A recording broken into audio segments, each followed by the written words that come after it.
Yo, this is the Scarcity Studios YouTube channel. Please don't forget to like, comment, share and subscribe. And our sponsors are Alpha Claims and Hire Birmingham, the leading and best accident management company. Get a replacement car anywhere in 1 hour. I really appreciate you joining me today, and this story comes from Liverpool. Rest in peace to Joseph Mckeever and condolences to his family. Today, Lee Knox has been found guilty and sentenced to life in prison for the murder of Joseph Mckeever, along with 4 other people that were previously convicted. Lee Knox managed to evade justice by running away to Spain and eventually Northern Ireland, where he was arrested. This story took place in 2017, and it definitely highlights sometimes how long cases can take before they are resolved.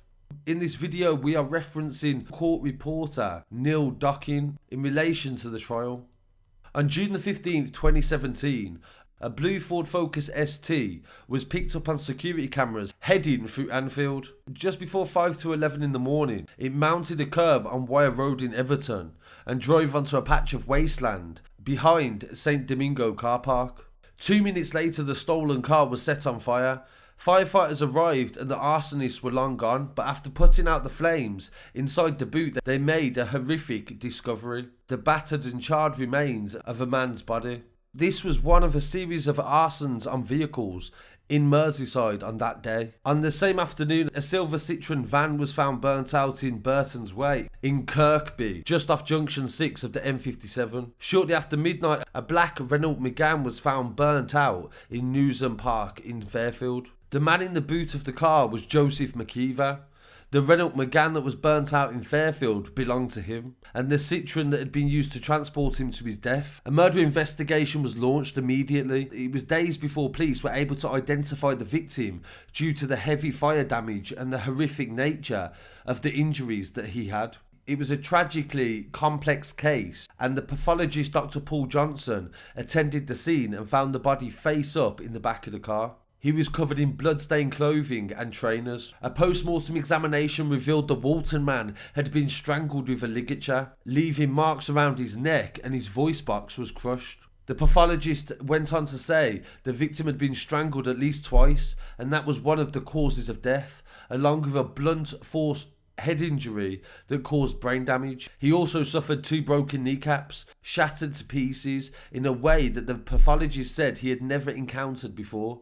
Dr. Johnson also identified broken eye sockets, 3 broken ribs and a chop wound to the jaw that had removed bone. The prosecution said this was nothing less than torture, and the question began to be asked as to why. This all began in relation to a conspiracy between several different men and the victim as well. This was about importing cannabis into the UK from Spain. On the morning of June 11th, 2017, a lorry believed to have been carrying vegetables arrived at New Haven, the Channel Ferry port in East Sussex. It was stopped by custom officials, and the driver explained that he was delivering goods to Birmingham, but he had no paperwork to confirm it. The lorry was detained and searched the next day. Hidden within the pallets of vegetables in vacuum-packed bags was 150 kilos of Spanish cannabis. Liverpool Crown Court heard that cannabis was imported by Mr. Mckeever and his business partner, James Jimmy Doyle, who provided transport and logistics.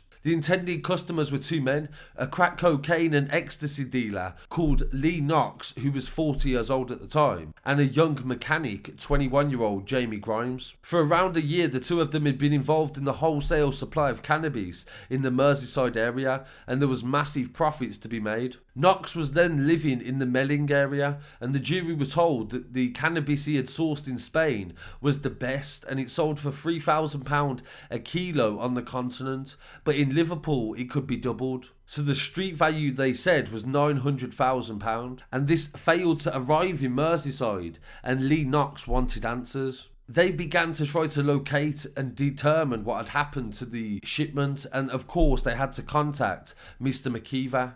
Knox and Grimes arranged a meeting, and him and Mr. Doyle arrived at the Royal Oak pub in Walton on the 13th of June 2017 to establish where the cannabis was. CCTV cameras captured all men in the pub in Spellow Lane, where they chatted for many hours into the afternoon and the early evening. During the course of these talks, they were joined by 2 other men, Anthony Wiggy Wales, who was convicted of the murder also, who was 37 years old and was a convicted drug dealer and armed robber from Everton. Knox later suggested that Wales was a representative of the buyer of the drugs and he didn't expect to be at the pub, and he was not hired muscle and was not called to do his bidding. This was undermined by the fact that Wales turned up with a man called John Murphy, who was Knox's stepsister's boyfriend. And Knox insisted during his evidence that this was a coincidence and Mr. Murphy had nothing to do with the conversation. Mckeever then left the pub and they said he seemed to have been showing him prayer hands. They all believed wrongly that the cannabis had arrived in the UK. At 5 AM the next day, Knox, Mckeever and Mr. Doyle met again at the pub and drove down to Sutton Coldfield in Birmingham, the destination the lorry was meant to stop from Newhaven. Knox said that he was simply there to help two men look for the lorry and only stood to benefit for £5,000 when it was delivered. After spending several hours in the Birmingham area, Knox and Mckeever returned to Liverpool empty-handed, and Mr. Doyle decided to make his own way back. Knox later told the jury when he was giving evidence that both him and Mckeever thought Mr. Doyle was acting weird, and that on the journey home, Mr. Mckeever said that he no longer wanted to work with Mr. Doyle. That afternoon, Knox briefly took Mr. Mckeever to the MGM garage in Kensington, where Grimes worked and had a separate business of his own. He used the green shipping container as an office, and the next time Mr. Mckeever would visit that yard, it would become the scene of his torture. The prosecution was trying to say that Lee Knox was minimising his role in the drug plot, but they believed that he was a leading role. The next day, the group had become aware that the lorry may have been seized, and Knox went on to tell the jury that Mr. Doyle had received information from Spain that no one could get in touch with the lorry driver. Knox said he tried to help Mr. Doyle and Mckeever with a frantic search for a solicitor to help them with their predicament so they could get the paperwork and a seizure information notice to prove the load had been seized.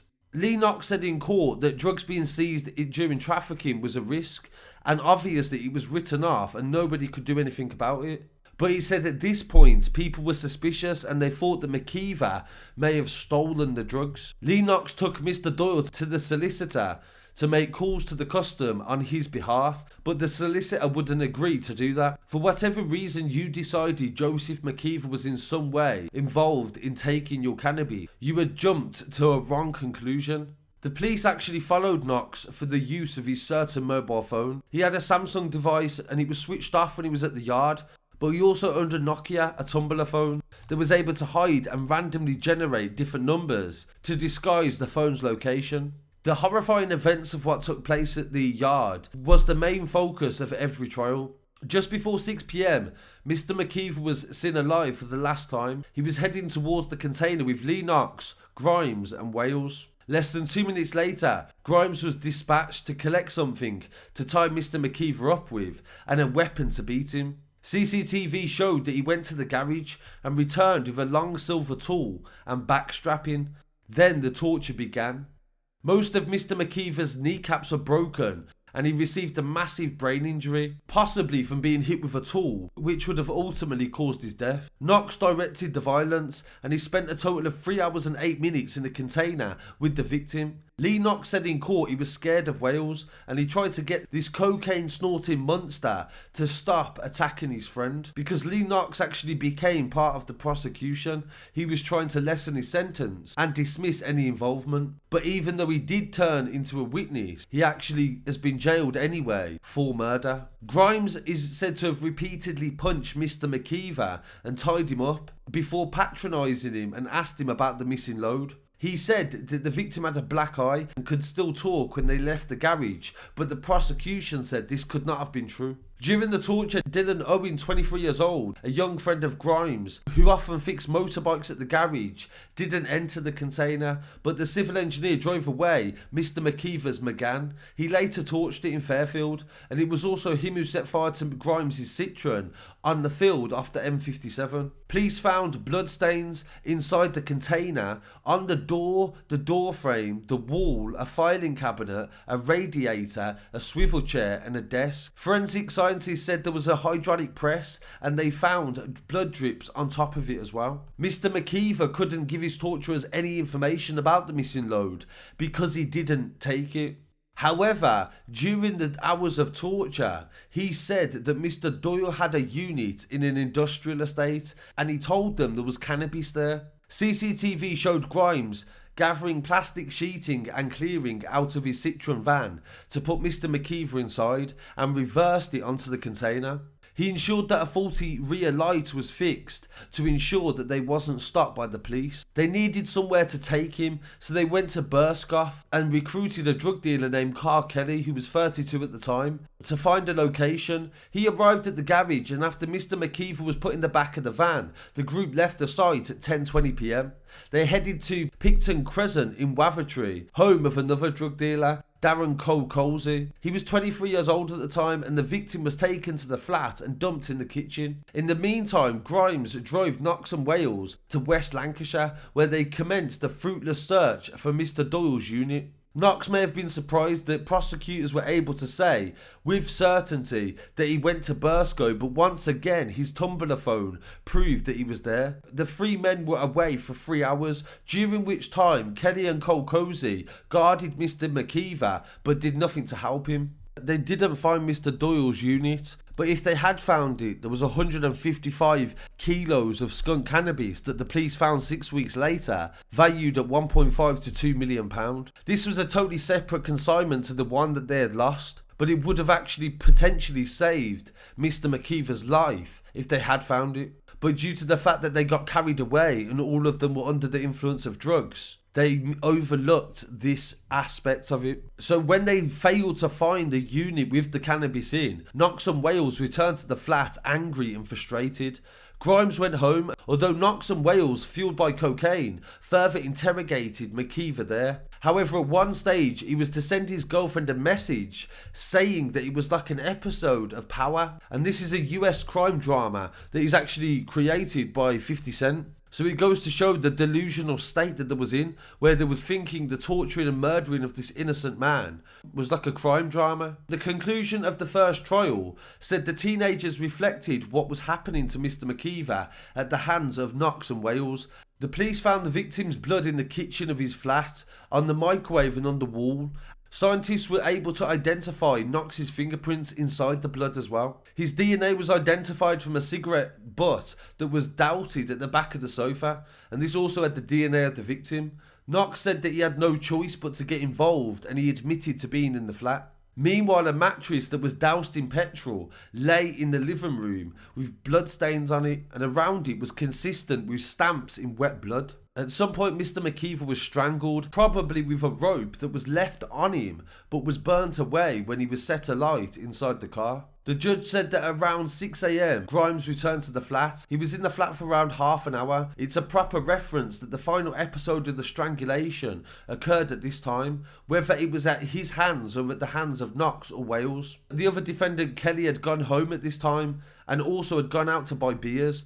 He returned to assist with the clean-up operation that was flawed. When Wales went to relieve himself in the bathroom, he made a massive mistake. He left his DNA on the toilet flush button afterwards. He was now linked to the horrendous ordeal that happened at the flat. Grimes went immediately to the garage, switched off the CCTV to try to delete it, but the footage was recovered by the police. He also cleaned the container, desperately and carefully spread waste oil all over the floor of the office in an attempt to disguise the merciless beating. Mr. Mckeever's blood was found in his fingerprints on a door, and nearby on a chair, a craft knife and strapping that was used, and they found DNA on that also. Grimes returned to the flat around 11 a.m, bringing with him a large plastic container of petrol, found later by the police. They believe they may have considered setting him on fire in the flat, as the petrol was poured on the mattress. Knox and Grimes did not stick around in Liverpool for long. A black Fiat 500 was recovered at Merseyside at 11:40 a.m. on the same day.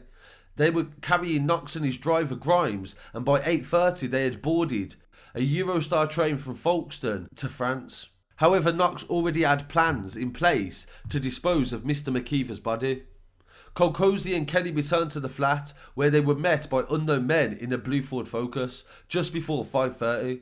Mr. Mckeever's body was unceremoniously dragged down the stairs with some difficulty and put into the back of a car. The process was later described by the judge as dreadful. Kelly stayed in the area and was arrested the next day after disposing of one of his phones, and in an interview he lied and pretended he had no idea that someone died at the flat.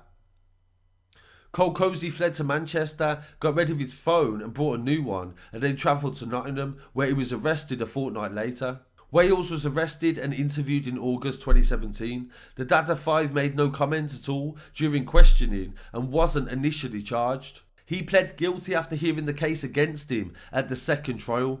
Grimes was arrested in Spain in August 2017 and extradited, and Knox remained in Spain until 2020. He then moved to Belfast and lived under the false identity of Oliver Kennedy. During his time on the run, Grimes and Wales had been convicted of murder and jailed for life with a minimum of 27 years. Kelly and Colcosey were convicted of manslaughter and jailed for 22 years also. Owen received 6 years for assisting an offender. When he entered the witness box at the murder trial, Lee Knox put forward a long backstory, which the judge said most of it was nonsense.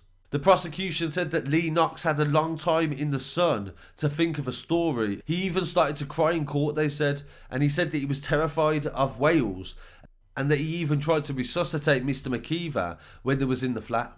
The recorders in court noticed that during breaks, Lee Knox was all smiles. He turned to his brother, and when his wife came, he actually waved and nodded at her. The killer was obviously pleased with his story and his ability to turn on the waterworks whenever he needed to. Nevertheless, Knox was found guilty of the murder of Mr Mckeever, and he was jailed to serve a minimum of 30 years. So this is a sad story, and it definitely shows that sometimes some things can look too good, the money can be too good, and also who you're trusting with your life as well. Because when things go wrong, which they always do, you have to be prepared for that situation and also to take responsibility for your actions. The drugs and the alcohol definitely contributed to these people not thinking straight, because at the end of the day, Mr Mckeever didn't rob the cannabis and he actually had more cannabis than they needed. So rest in peace to Mr Mckeever, and my condolences to his family. I really want to hear what people have to say on this story. Please don't forget to like, comment, share and subscribe, and I'll be back again very shortly with some more news. Peace.